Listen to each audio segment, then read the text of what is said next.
this video, I am going to teach you how to solve problems involving equations transformable to quadratic equations.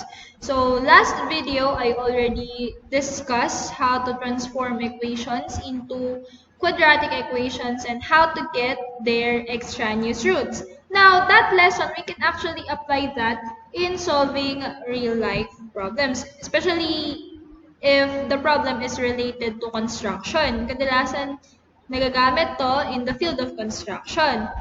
And I already give two examples in your module. So, I limited the given word problems kasi these two word problems, sila lang yung mga kadalasan ginagamit na word problems para may apply yung equations transformable to quadratic equations, the lesson or yung lesson 6. Okay? So, let's first solve the word problem number 1 in your module. So, sabi dyan, we need to find two consecutive positive even integers whose product is 528.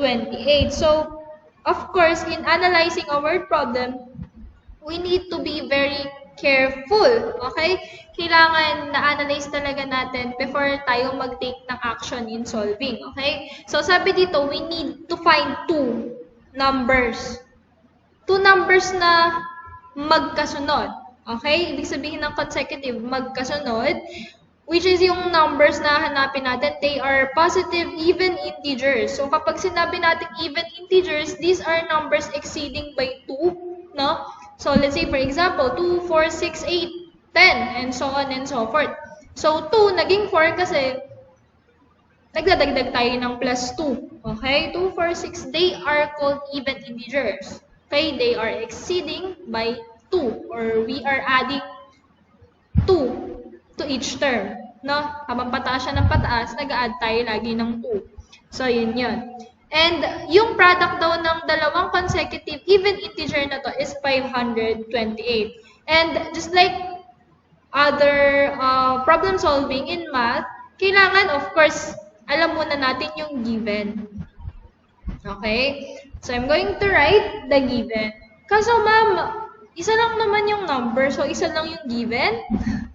So, hindi po, in word problems involving equations transformable to quadratic equations, mag-a-assume po tayo. So, di ba ang hinahanap natin, dalawang number. Okay? So, mag-a-assume tayo. Let's say si x, yung unang even integer na hinahanap natin. Okay? Si x, sabihin natin si x siya. Okay? Wala siyang value, kaya variable yung nilagay mo muna. Kasi hindi mo pa alam kung anong number yon. So, we will assume na x is the first even integer. Okay? X yung nilagay mo kasi hindi mo pa alam. Okay lang naman kahit anong variable, pero kasi kadalasan x yung ginagamit. Okay? Kahit sa college. Let's say x, let's assume x is the ganyan. Puro x. Okay? And then, ayan, meron na tayong first even na integer. How about yung pangalawa? So, x plus 2. This will be your second even integer. Ma'am, bakit po may plus 2? Hindi ba katulad ng sinabi ko sa inyo kanina, when we say even integers or even numbers, they are exceeding by 2. No? We are adding 2 always. So, starting from here, this is your first even integer. Hindi naman pwedeng x yung unang even integer, x din yung pangalawa. Of course, mag-exceed yan ng dalawa or mag-a-add tayo ng dalawa. Kasi nga, yan, magkasunod na integer yung nahanap natin, di ba? Eh, sabi ni Ma'am Noemi, kapag even integer, they are exceeding by 2 always. Or nag-a-add tayo ng 2 sa mga susunod na number. Okay? Kaya, x plus 2, i-assume natin na si x plus 2, siya yung pangalawang even integer. And then, we have 528 as the product of the integers. Of the even integers.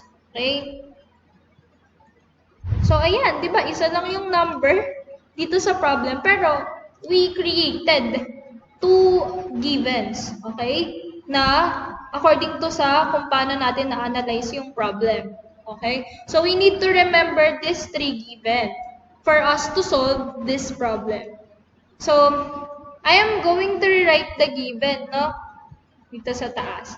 And then we have x, which is yung first even integer natin. We have x plus 2, which is yung second even integer natin. And then we have 528, which is yung product nila.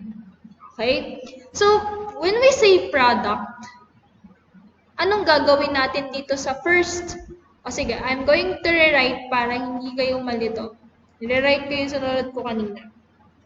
So, si x, siya yung first even integer. Okay? Si x plus 2, siya yung pangalawa even integer na we are looking for.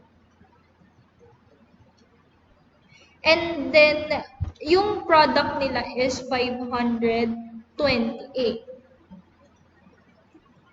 Okay. So, ma'am, what are we going to do next? So, using this given, we will create an equation. So, paano po yun? Di ba sabi, ang product ng first and second even integer is 528. Meaning, we need to multiply x and x plus 2. And we will equate that to 528.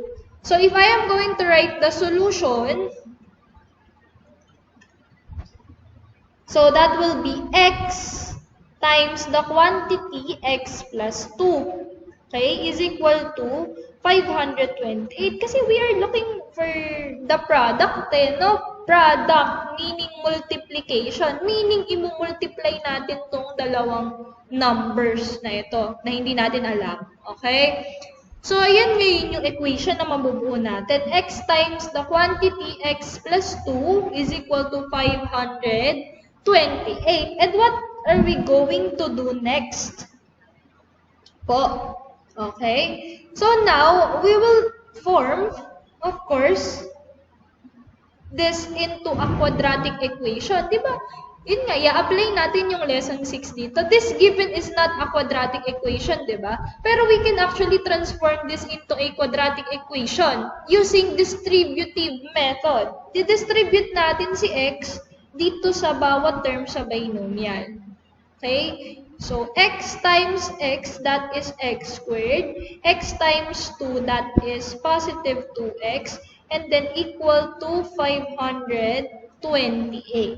So, pwede na bang gawing quadratic equation? Ayun no, nagkaroon na ng second degree. Pwede na. So, what are we going to do next is that we need to transpose 528. Kasi, di ba nga, before natin mahanap yung root, yung extraneous root, kailangan naka-standard form siya ng quadratic equation.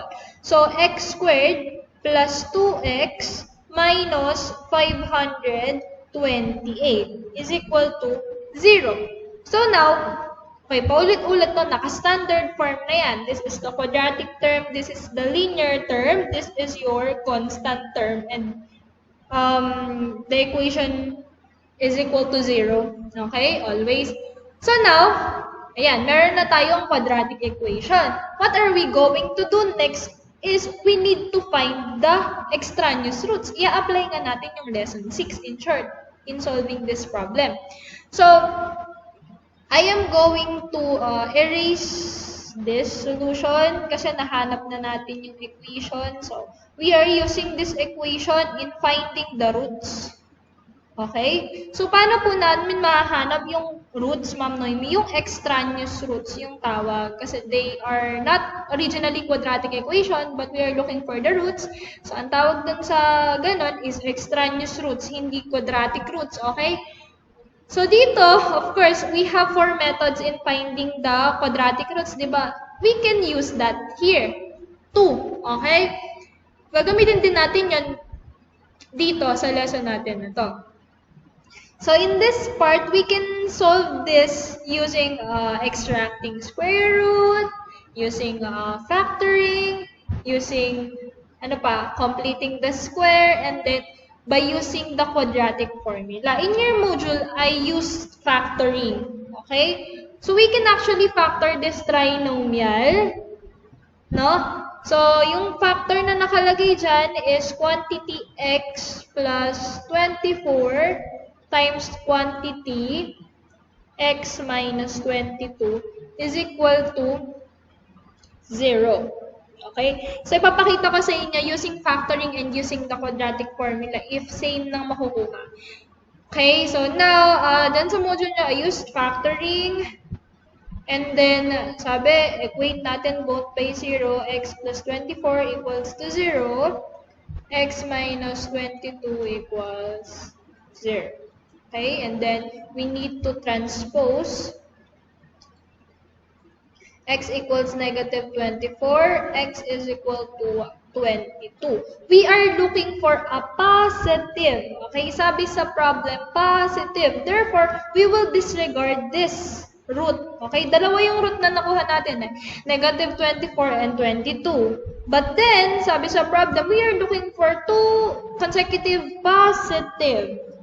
Even integer. So, therefore, ang gagamitin po natin is cx is equal to 22. So, that's how you solve the extraneous roots using factoring. Ngayon, kung gusto nyong makita, no, gagamitin naman ni ma'am yung sa quadratic formula. Okay? Using QF. Quadratic formula.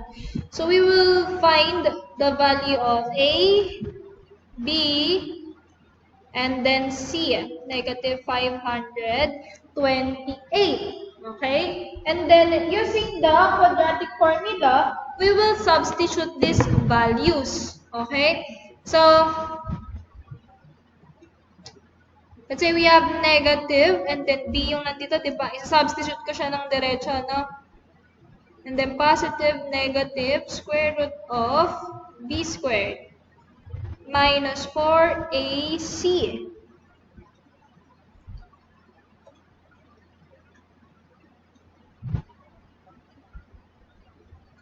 All over 2a. So, yan, di ba, quadratic formula. Ito, factoring, no?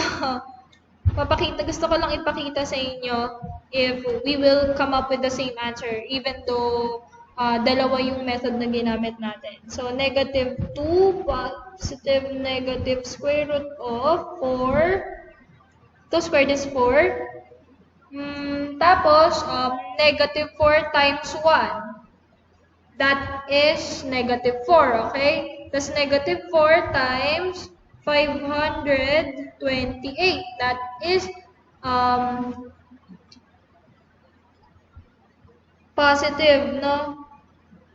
2,112.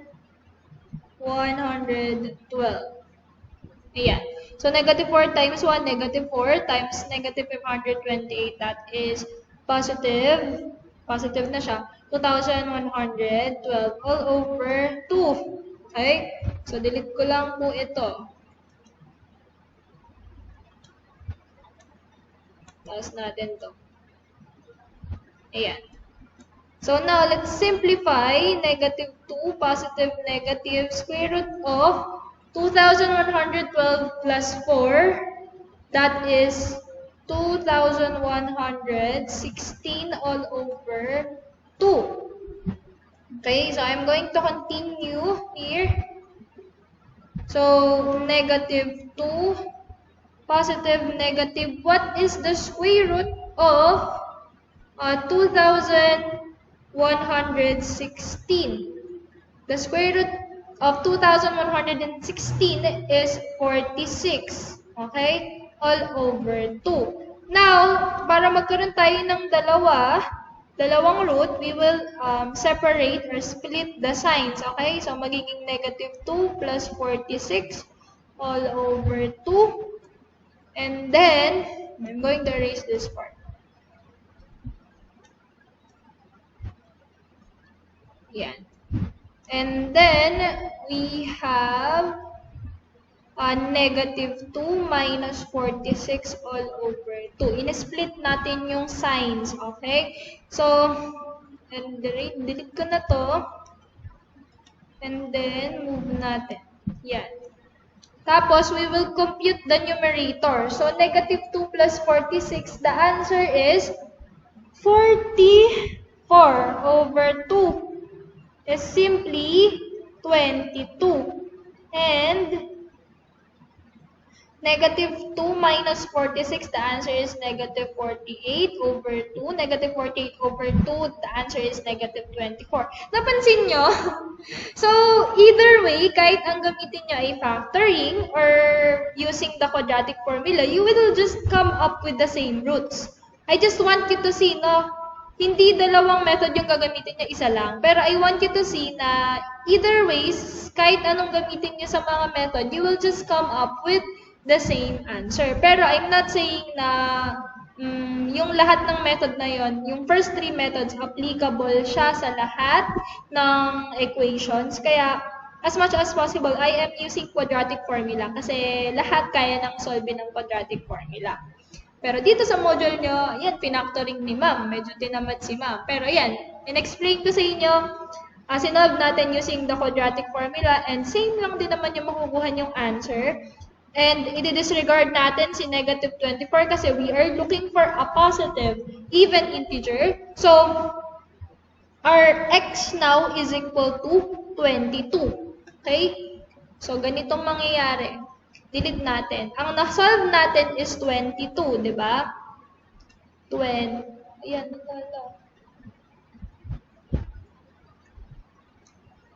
ang na-solve natin is 22. X is equal to 22. So, yung value ng ating first even integer ay 22. Siya yun. Siya yung sinolve natin, x. We are looking for x. Okay? Ngayon, yung pangalawang even integer natin, isa-substitute natin si x. X is equal to 22 eh. Okay, I'm going to write everything. X is equal to 22 eh. Si 22 yung sinolve natin kaninang root. Siya yung hinahanap natin, yung value ng x. So, si 22 yung first even integer na kailangan nating hanapin. Yung pangalawa, si x plus 2, isa-substitute natin si 22 kay x. Okay, so 22 plus 2, the answer is 24. So, yung pangalawang even integer na hinahanap natin is 24. And their product is 522. So, therefore, ang answer po natin ay yung first na even integer natin. Diba? Tinamad na magsulat. Okay. Yung first even integer natin is 22. Okay? Yung second even integer natin is 24. They are consecutive. Diba? Magkasunod yan. Sa mga even integers, 22, 24, 26, and magkasunod sila, tama lang. Pero if you want to check if your answer, is correct, ano ba yung sabi? Product. So, pag multiply natin si 22 and 24, tingnan natin kung 528 yung makukuha. So, 22 times 24, the answer is 528. Therefore, your answer is definitely 100% correct. So, yan yung answer nyo, 22 and 24. Okay? Kadalasan pong mga problem na ganyan, nakakalito siya, di ba? Pero, if you analyze everything, you will, of course, surely, makakompute nyo yung answer. And then, in your module, we have a word problem number 2. So, I'm going to write the word problem from your modules.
So this is the problem, okay?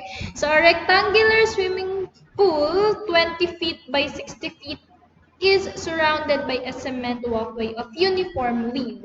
Okay, the area of the pool and the walkway together is 2,100 square feet. Find the width of the walkway. So if you want to visualize the problem, I am going to try my best to draw the pool. Okay, I'm going to interpret. I'm so sorry. This is problem number 2. No? So, okay. Tanggalin ko lang to and I am going to try my best to draw the pool. So, yan. So, let's say, sabi, may rectangular pool daw, di ba? 20 feet by 60 feet. Hindi ko nasusukatin, no? Mag-a-assume na lang tayo. So, let's say, ayan yung pool.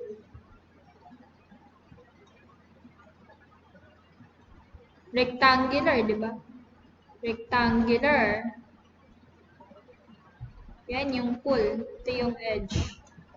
Yan. Di ba sa mga pool, meron tinatawag na walkway? Yun yung natatapakan nyo na yung hindi madulas. Okay, gawa sa semento. Hindi lang, kapag ba may pool, kabod na lang, syempre kailangan may, like, tapakan. So, sige, i-visualize ko. I'm going to try my best to draw. Okay? So, ayan yung pool. Let's say, yung edge ng pool, sabi sa problem is 20 feet by 60 yung pool. Okay? So, 20 feet, let's say, here. And then, yung length na is 60 feet. Of course, inassume lang ni ma'am yan. Kasi given na rectangle, mas mahaba itong part na to. So, ito yung 60 feet, ito yung 20 feet. Okay? They are similar. Okay? Congruent yan. Yung mga ka-opposite nila. Kung 60 feet to, 60 feet din to. 20 feet to, 20 feet din yan. Yung walkway, ito yung sinasabi ko. Yan. Yan. Di ba sa mga pool may ganyan? Yan yung kadalasan na yung magaspang, yun. Yan yung walkway na tinatawag dyan sa problem. Diba ganyan yung pool? Ayan, may water dyan. Say, water yan. Yung pool nyo, diba?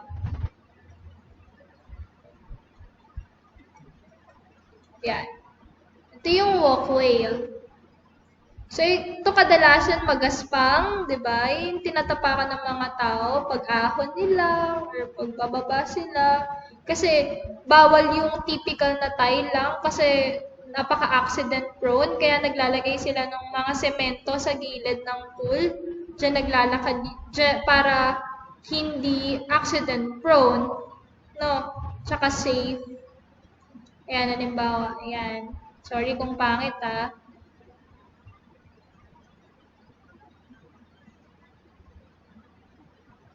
Ayan. So, yung width and length ng pool is 20 feet by 60 feet. Okay? Yung walkway, sabi sa problem, ayan, surrounded by a cement walkway of uniform width. Ibig sabihin ng uniform width, yung width dito, yun yung kapal ng walkway. Uniform. Ibig sabihin, pantay-pantay yan. Okay? Kung ano yung width dito sa part na to, yun din yung measurement ng width dito sa part na to. And dito, and dito.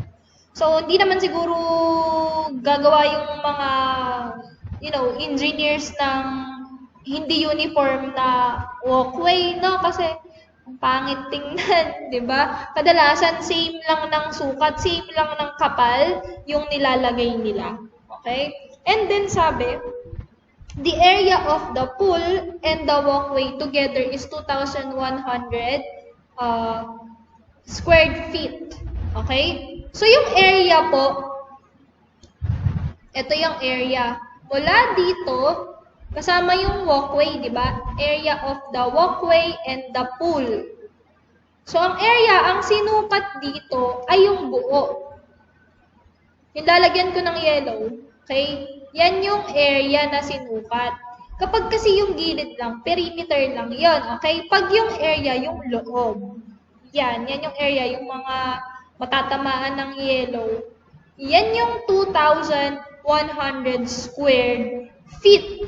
Yun yung sinukat na area. Okay, na-visualize yun na ba? Together, ibig sabihin, dun sa area na sinukat, kasama na yung kapal measurement ng walkway. Ngayon, kung 2,100 square feet ang kabuuang area nila kasama yung walkway, ano daw yung measurement ng width ng walkway? Oo nga, paano nakuha yon? Yung 2,100. Eh, wala namang binigay na measurement dun sa width ng walkway. Diba? Ang meron lang tayo, yung width and length ng pool. Okay? Pero yung nadagdag na kapal, dito sa walkway, wala naman silang binigay. Okay? Uniform yan. So, ibig sabihin, we are looking for one measure lang. Yung width lang ng walkway yung hinahanap natin. Bakit, ma'am, walang length? Anak, ito po yung hinahanap natin. Itong part na to, ito, yung kapal. Ito, yun yung hinahanap natin, yung kapal. Hindi yung haba, okay? Yung kapal na dinagdag dun sa edge ng pool para makapagtayo ng walkway. Okay? Width of the walkway. Yun yung hinahanap natin. So, na-visualize nyo na ba yung problem? Ayan yung hinahanap natin, yung kapal niya. Okay, now, na-visualize nyo na yung problem, I am going to list the given. Okay? So, paano na po natin lalagyan ng given? So, una, di ba, ang given natin, madaming numbers na nabanggit. 20 feet, which is the width of the pool. Baligtad yung nalagay ko sa module nyo. I'm so sorry. No? Mas mahaba pa yung width kesa sa length. So, width ng pool, yung 20 feet. I'm so sorry, no? Typographical error sa module. Yan, width of the pool. Pool lang yan, ha? 60 feet yung length ng pool. At yung area ng pool and walkway ay 2,100 square feet area. Pool plus walkway, kasama na dyan. And then, ayan, yan lang yung given na numbers. Paano na po natin masasolve yung width ng walkway? So, ayan, mag-a-assume na naman tayo ng another set of given. So, let x be the measurement of the width that will be added to the length and width of the pool. So, si x, mag-a-assume tayo na x yung dinagdag or siya yung dinagdag na width ng walkway. Kung kapal, yun yung dinagdag. So, x. So, kung gagawa tayo ng equation, mangyayari si x, ipa-plus natin dun sa measurement ng width and length ng pool. So, ang mangyayari dyan, magkakaroon tayo ng another set of given, which will be x plus 20, okay, which is the width of the walkway plus the width of the pool. Yan eh. No? Tapos, another x plus 60 kasi width of the walkway, pa-plus natin dun sa length ng pool. Ayan, ganyan yung mangyayari. So, there will be how many givens? We have 5 givens and we are looking for the value of x, which is the width of the walkway. So, ngayon, in finding the area of rectangle, what is the formula? Kasi di ba area yung given? Ayun, napansin niyo sa problem natin. Pansin niyo sa problem natin, we are looking for the measurement of the width and the given is the area of the pool in the walkway. And the shape of the pool is a rectangle. Ano ba ang formula sa pagkuha ng area ng rectangle? I believe that the formula is length times width. Length times width is equal to area ng rectangle. Okay? So, yun lang. Length times width. So, ang gagamitin po natin is this two expressions and the area. Okay? Yun lang yung gagamitin natin. This three given. Okay? Ginamit lang natin sa 20 feet tsaka 60 feet kasi inad natin dito sa x, dun sa width ng walkway. Okay? So, I'm going to rewrite the given, the simplified given, which is, yun nga, we have x plus 20, x plus 60, and we have our area, 2,100 square feet. Yan. The solution will be area ng rectangle to, no? Rectangular yung pool. Therefore, we will use the formula length times width is equal to the area of the rectangle. So, we will use this two given. So, ano ba dito yung sa length? Ito yung sa length, di ba? Length ng pool. Length ng pool, inad natin sa width ng walkway. Dito, width ng pool, inad natin sa width ng walkway. So, sundin lang natin. So, in short po, we are going to multiply these two given. Okay? Kasi according sa formula ng area ng rectangle, we will be multiplying the length and the width. Okay? So, magiging quantity x plus 20 times quantity x plus 60 is equal to the area, which is 2,100 square feet. Okay? Kahit wag muna natin ilagay yung unit. Okay? So, equals 2,100. Now, as you can see, this type of equation is not a quadratic equation, no? Yung degree niya, hindi naman second degree, yung highest degree niya. Okay? Pero we can actually transform this into a quadratic equation using what? Distributive method. Or in short, specifically speaking, FOIL method. Dalawang binomial kasi yung given. So we will use FOIL method here. Okay? So, didistribute natin yung si x dito sa dalawa. At the same time, si 20 dito din sa dalawa.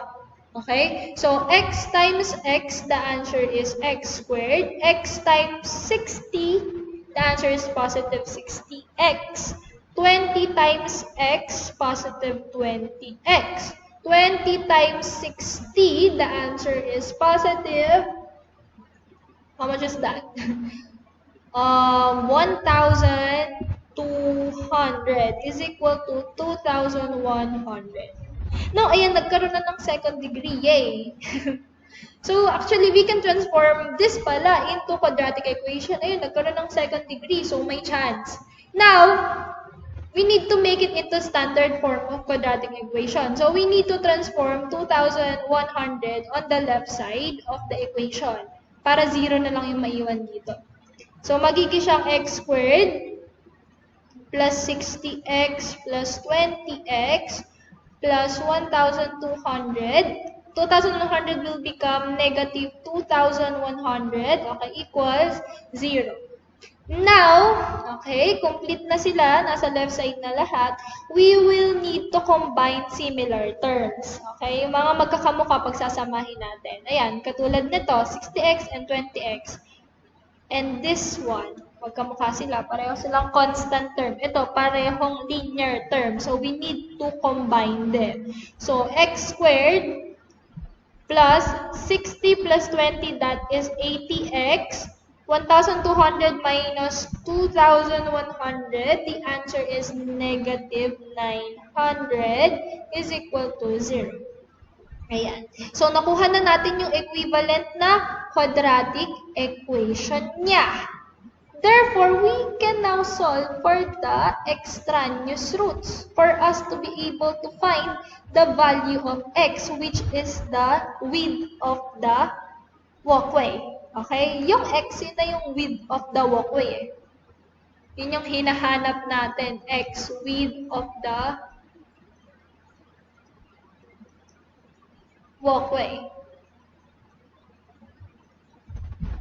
Yan, x. So, here, dito po, pwede natin gamitin quadratic formula again. Pero sa module nyo, I used factoring. Okay? Kasi pwede natin silang i-factor. So, the factors of this trinomial is quantity x minus 10 and x plus 90 equals 0. Pero you can also use quadratic formula. Ang gamitin po kasi, actually, to be honest, is factoring and quadratic formula. Kung hindi kayang isolve ng factoring, quadratic formula nyo. Okay? Kaya ako gusto ko lagi quadratic formula na agad kasi any equation can be solved by quadratic formula. Dito, nakita ko na pwede siyang i-factor. So, I use factoring. Okay? So, right after this, we need to equate both the binomial by 0. Okay? So, x plus 90 equals 0. And then, we need to transpose them for us to get the values of x. So, x is equal to 10. X is equal to, this will be negative 90.